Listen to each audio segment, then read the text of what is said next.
Hello, everybody in the chess world. I'm continuing now my series on internet pandemic games. You know, this whole years. Whole year we've all been playing a lot of internet games. So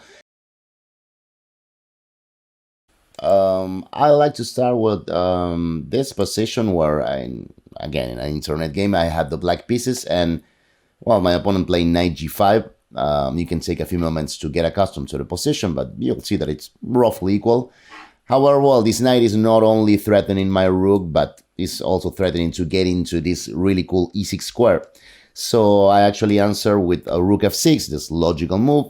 And here I was already thinking like, well, I mean, that's some sort of concession, right? I mean, if my opponent plays knight on e4, no point in going with the rook to f5 or f7. I'd have to go back, and if he goes back, I mean, I guess I'll just have to conceal this draw, because if I were to play knight c5 to cover this square, I saw that will fail tactically. I mean, bishop on e3, and if I play h6 first, he'll just take, and after pawn takes, take the pawn and hit both rooks. I mean, this is unplayable. So I thought, well, this looks like it's getting towards a draw. But here, instead of knight on e4, my opponent played rook a e1, sorry. And I was already happy because I was like, okay, it won't be a draw. He gave me the time to play h6. I really wanted to include this move to kick out that threatening knight. He played the intermediate f takes e5, but I had already seen that. I just played knight takes e5 because, well, after rook takes e5, which is what he played, I can simply, recover this pawn, this piece with h takes e5. However, if you look at this position, you'll see that there is another option. Besides playing h takes e5, there is this rook f2 intermediate move that I was actually glancing at from a few moves ago. And, well, I'll take this first moment to ask you to, choose between one of those two moves, so pause the video and think.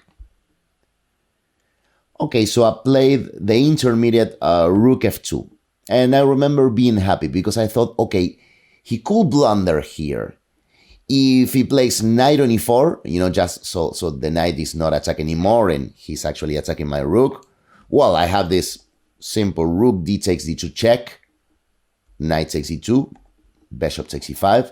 Not only I won a pawn, I'm threatening both the g pawn and, bishop f4, liquidating everything and then winning the king and pawn endgame should be decisive. So that should force king d3, let's say, rook takes g2 and 2 pawns up, right? So this is the actual game. This is what happened in the game, and of course I won that game quite easily. However, and here's the funny thing,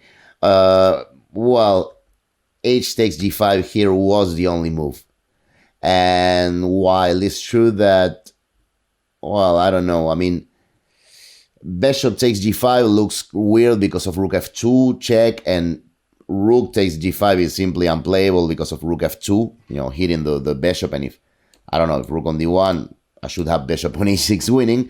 But of course, white is not forced to do, neither of those two captures, just bishop on e3, controlling the entrance on f2. This should be considerably better for white. And this was the only move because my rook f2 intermediate move was actually, it led me to win the game, but it was a double question mark move because we both missed the great refutation for white, which was, okay, ready?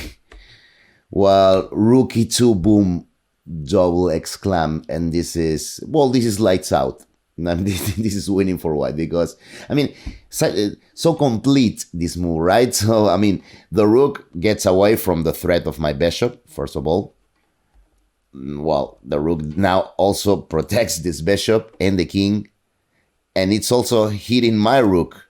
And of course, you're probably thinking, but it is hanging. Yeah, it's true, but is the tactical theme here will be attraction. I mean, I have to take it, no other choice. And now my rook is not protecting this double check anymore. Knight f7 check, king h7, knight takes d8. When the computer showed me this after the game, I was like, rook f2, good move that I won. No, I was totally lost. And here, I can take on g2, he takes on b7. It's a piece up for one pawn, and it's simply over. So, okay, a pretty funny tactic that we both missed. So, okay, I'll now pass into the second example. Okay, so for this second example, I'll actually show you also the opening. I played with the white pieces, I played d4.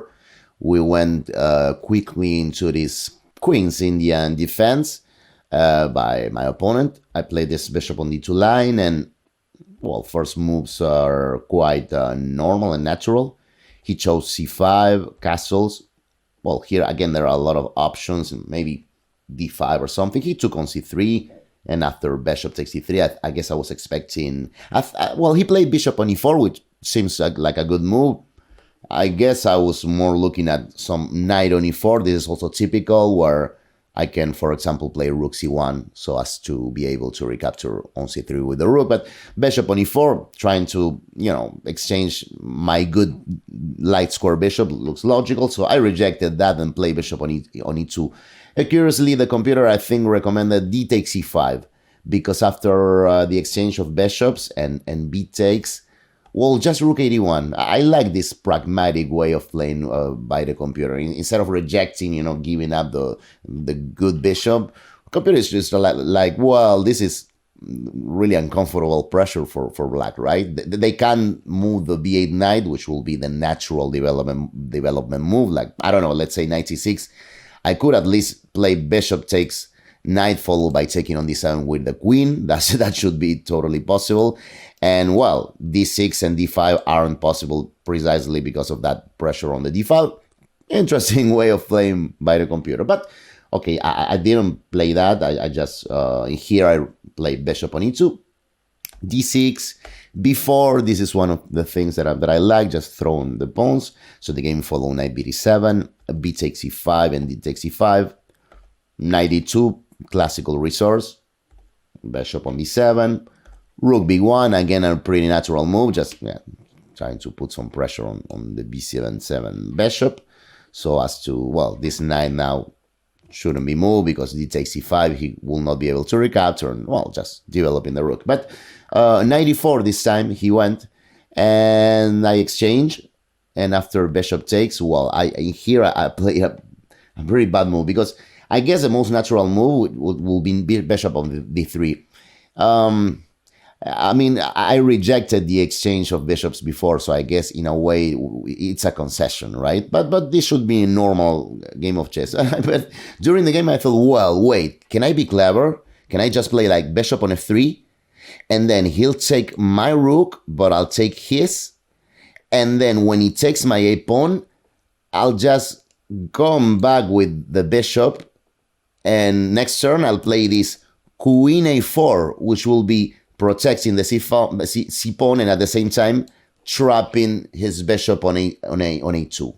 That was my stupid logic, and I played that really awful. He probably looked at me like, dude, what are you doing? Because after he played, well, we played that line, and here I was like, okay, wait, but the c pawn is not protected. I mean, what I saw was a ghost, because yeah, the idea should be queen a4. So, I mean, the idea previously will be like, well, I go away with the bishop, so I can continue trapping the bishop. Well, yeah, but, sorry, not like this. Like this. But the c pawn is hanging. Bishop takes e4. And I was like, well, what a ghost. What a stupid move, right? I mean, I'm losing 2 pawns here, and I was looking at this line because we went into this line, and I thought, well, then I play rook e1, and I have some stuff, but 2 pawns down just for a stupid opening blunder. What a terrible thing. However, as it happens, as it often happens in chess, I mean, this position we did reach, but here I did not play bishop on f3. So try to see what to play here, because there is one resource that I had this idea. I mean, it's good to start with the idea first. Like, well, we have a lot of things against us, like possibly 2 pawns down, our bishop is threatened, his bishop is protected. But what are the pros for our position? And I saw a few details, so try to find, let us say, a better or most incisive move than bishop on f3 in this position. So pause the video and think. Okay, so I play d5. which turned out to be, I think, objectively a good move. So the first idea will be really simple to understand, which is, well, against bishop takes c4, I always have this resource of queen g4, which will be threatening mate and the bishop at the same time. And the second idea is opening up lines against this king, and of course, just trying to go for some d takes e6. Remember, this is the detail. If now, let us say that now black plays e takes d5 to forget about the e6 deal. Well, but I recapture the pawn, saving my bishop, and now what can he do against this, again, trapping the bishop resource? So, I mean, d5, it's initially a little bit of a scary move, right? Of course, there are good moves for black, but okay, initially, my opponent answered with the good move, which was bishop takes e4, but I had to calculate queen takes a8 as well. So let us go through that, because you'll see that it didn't quite work. Queen takes a8, of course, we start with d takes e6. And, well, remember, we're not only threatening this knight with the pawn, we're also threatening with the queen. So, you know, f takes e6 is no answer. So in here, well, knight f6, we can just, I mean, exchange that and then take on f7 with a check, rook takes, and again, remember the queen a4 resource just to not to be a piece down, and after bishop takes e4, queen takes e4. I mean, what can I say? I think computer was still giving a slight advantage for black, but look at this position. This is a dream position for me after such a blunder. Yeah, there are 3 passed pawns for black, but my e and f pawns, well, they could also advance and be annoying. And look at this. I mean, his king is exposed.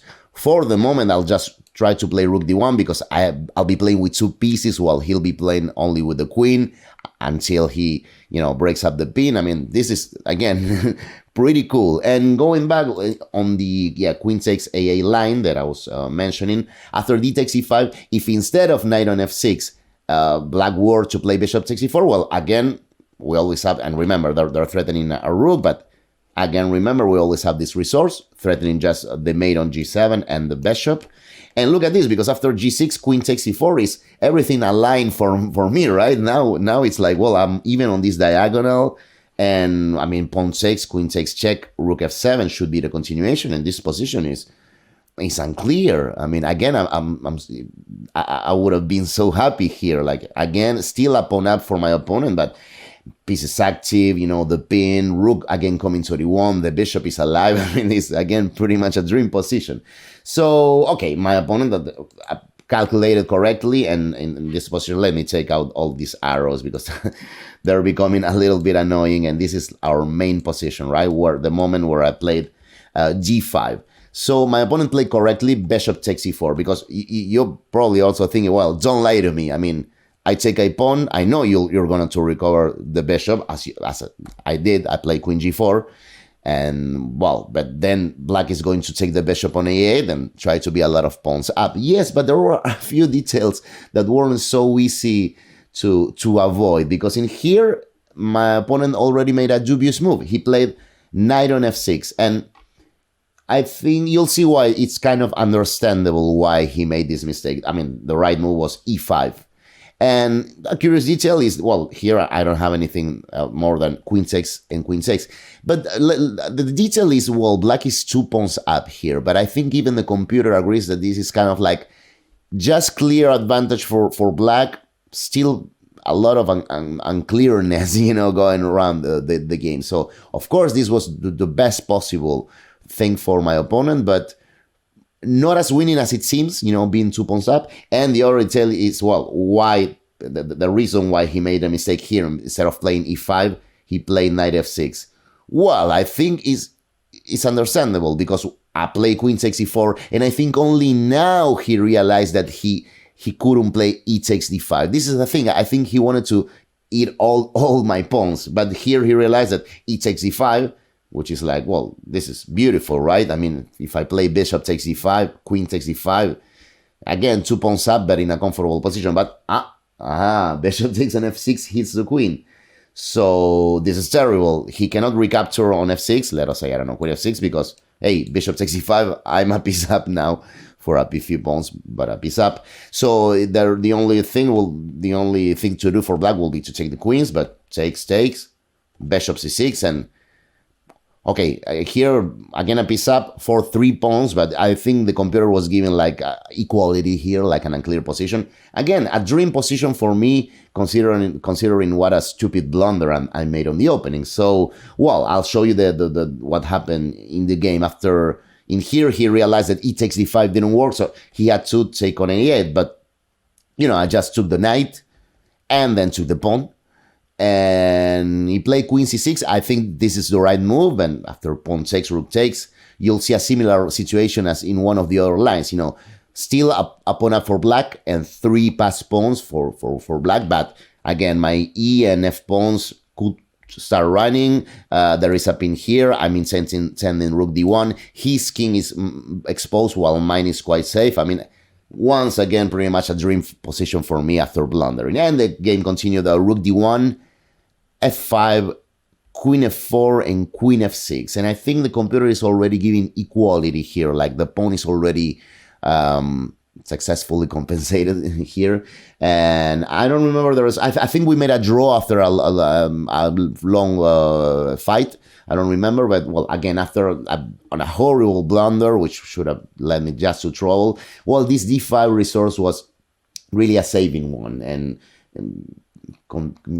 putting a lot of confusion in the position. Again, I think I was happy to see that in here, I think d5 is even objectively the best move according to the computer, or let us say one of the 3 best moves. So quite cool. I mean, there are always resources, you know? So, well, as usual, I'll leave Citroneta here, my cat, to ask you to like, comment, share, and subscribe, as usual, if you like the video.